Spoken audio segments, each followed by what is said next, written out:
You've called women you don't like fat pigs, dogs, slobs, and disgusting animals. Your Twitter account... Only Rosie O'Donnell. No, it wasn't. Your Twitter account...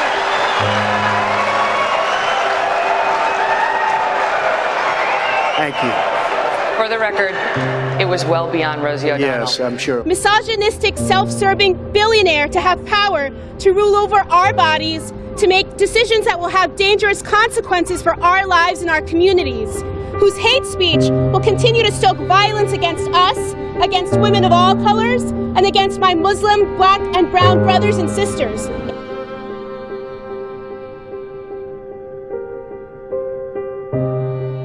The most urgent issue that President-elect Trump can address in 2017 is gender equality and rights, because women are still viewed to be lesser than men in the community and workforce. In some cases, women are affected in their everyday lives by being discriminated by men.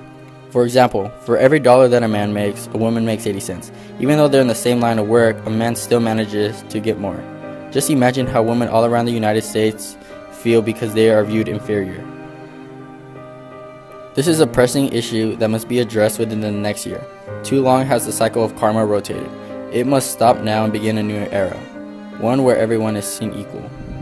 But the truth of the matter is that the economy for working families and lower-income families today remains in very, very difficult straits. Seen equal.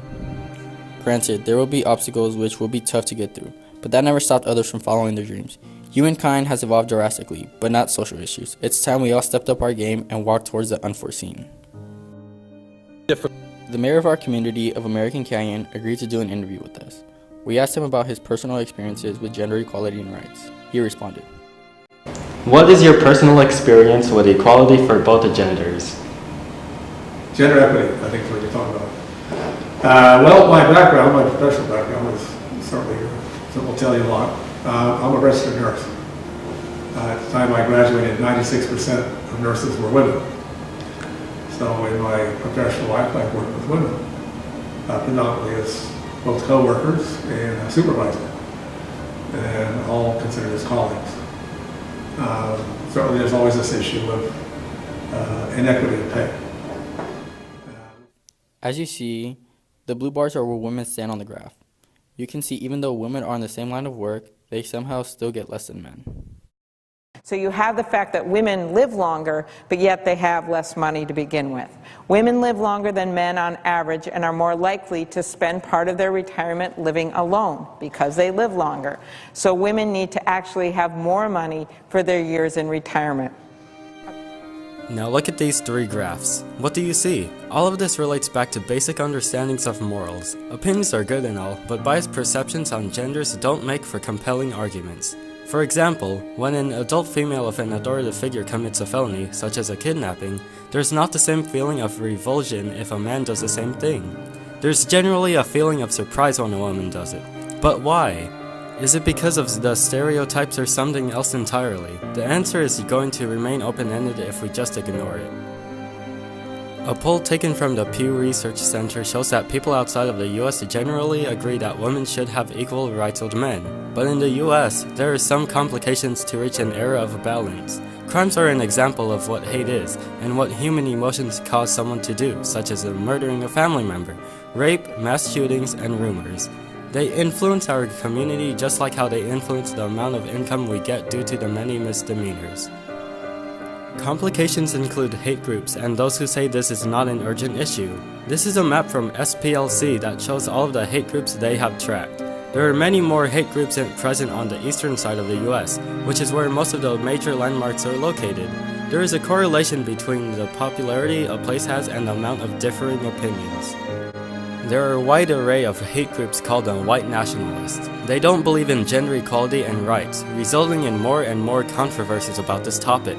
For instance, take the neo-Nazi group. They have members which are labeled as skinheads, most likely due to their aggressive nature and beliefs. They want to let the world know that whites are superior, and we can't just demolish their entire posse, as that would give an opportunity for more inequality to rise in the form of protest.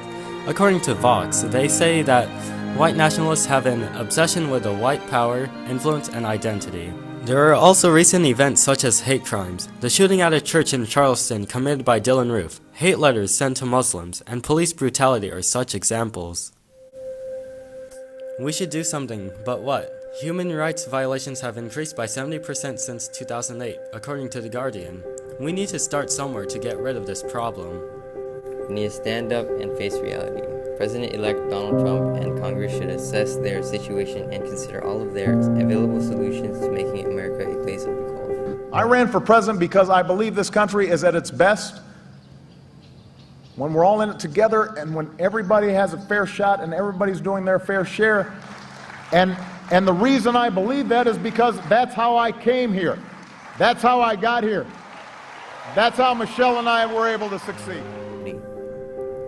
You have heard different points of views on gender equality and rights from both men and women. Now you can see that this is the most urgent issue. Not only is there discrimination towards women as an individual, but they don't even get paid equally for the same line of work. We need to make changes in our society and step up. So we urge Congress and President-elect Donald Trump to address this problem in this new year. Procrastination is never a good thing. Let's fix this now so it doesn't affect our generation and future generations of America. And future generations will flourish with diversity and equality.